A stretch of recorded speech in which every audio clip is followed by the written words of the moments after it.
যিবোৰ কথাই আপোনাক দুখ দিছিল সেইবোৰ কথা আজিৰ পৰা আপুনি একেবাৰে পাহৰি যাওক আৰু যিবোৰে আপোনাক আনন্দিত কৰি তুলিছিল সেইবোৰ মনত পেলাওক।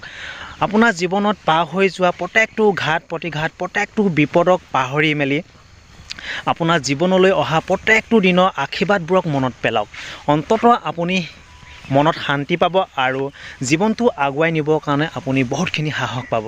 ৰাতিপুৱা নোহোৱালৈকে ফুলেও নাজানে সি মন্দিৰলৈ যাব নে শ্মশানলৈ যাব। ঠিক সেইদৰে এই কথাষাৰ আপোনাৰ মোৰ জীৱনৰ লগতো তুলনা কৰিব পাৰি। আপুনি ময়ো ক'ব নোৱাৰোঁ ৰাতিপুৱা নোহোৱালৈকে জীয়াই ঘৰতে থাকিম নে মৰি কিনে শ্মশানলৈ যাম। গতিকে মই আপোনালোকক এটাই কথা ক'ব বিচাৰোঁ, যিকেইটা দিন জীয়াই আছে অন্ততঃ সেইকেইটা দিনত সুখী হৈ থাকিবলৈ চেষ্টা কৰক। বৰ্তমান সময়ছোৱাত আপোনাৰ লগত যি আছে তাকে লৈ সুখী হ'বলৈ চেষ্টা কৰক। সকলোৰে লগত মিলি থাকিবলৈ চেষ্টা কৰক, হাঁহি ধেমালিৰে থাকক। সুখৰ মাজতে কেতিয়াবা দুখো আহিব। দুখ এনেকুৱা নহয় যে এনেকুৱা কোনো নতুন কথা নহয় যে আপোনাৰ জীৱনলৈ নাহিব, মাজে মাজে আহি থাকিব।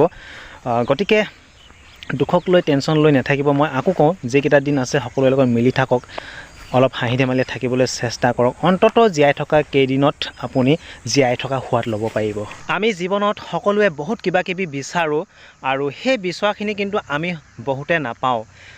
আমি বিচৰা মতে বহুতে নোপোৱা কাৰণটো আপোনালোকে কেনেকৈ চাইছে নাজানো, কি বিচাৰি পাইছে নোপোৱা কাৰণটো নাজানো, কিন্তু মই মোৰ দৃষ্টিয়ে চাইছোঁ, মোৰ দৃষ্টিয়ে বিচাৰি পাইছোঁ এনেকৈ। আমি বহুতে বিচৰাখিনি নোপোৱা কাৰণটো হৈছে আমি যিটো বস্তু পাবলৈ বিচাৰোঁ সেই বস্তুটো ল'বলৈ যাওঁতে দায়িত্ব বোলা কথা এটা আহি পৰে আৰু সেই দায়িত্ব বোলা কথাটো আহি পৰাৰ লগে লগে আমি পিছুৱাই আহোঁ। আমি দায়িত্ব নলওঁ, আমি সাহস নকৰোঁ দায়িত্ব ল'বৰ কাৰণে। আৰু যিসকলে জীৱনত বিচৰা মতে পাইছে, ল'ব পাৰিছে, তেওঁলোকে কিন্তু দায়িত্ব লৈছে। তেওঁলোকে দায়িত্ব ল'বলৈ ভয় কৰা নাই, আগুৱাই গৈছে দায়িত্ব ল'বৰ কাৰণে। সেইটো কাৰণে সিহঁতে বিচৰাখিনি জীৱনত পাইছে।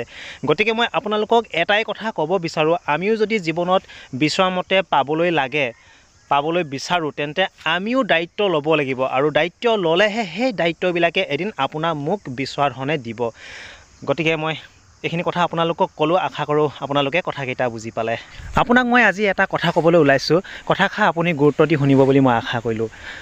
বুকুত সাহস বান্ধি আগুৱাই গ'লে হাজাৰ পৰাজয়ৰ পাছতো এদিন জয়লাভ হোৱাটো নিশ্চিত হৈ পৰে। আপুনি বাৰু মোৰ এই কথাষাৰ লগত একমত হয়নে? যদি একমত হয় মই আশা কৰিম আপুনি কমেণ্টত আপুনি জনাব বুলি। আৰু আপোনাৰ যদি ইয়াৰ ওপৰত কিবা ক'বলগীয়াও থাকে তাকো আপুনি কমেণ্টত লিখি জনাব বুলি মই আশা কৰিলোঁ। ধন্যবাদ।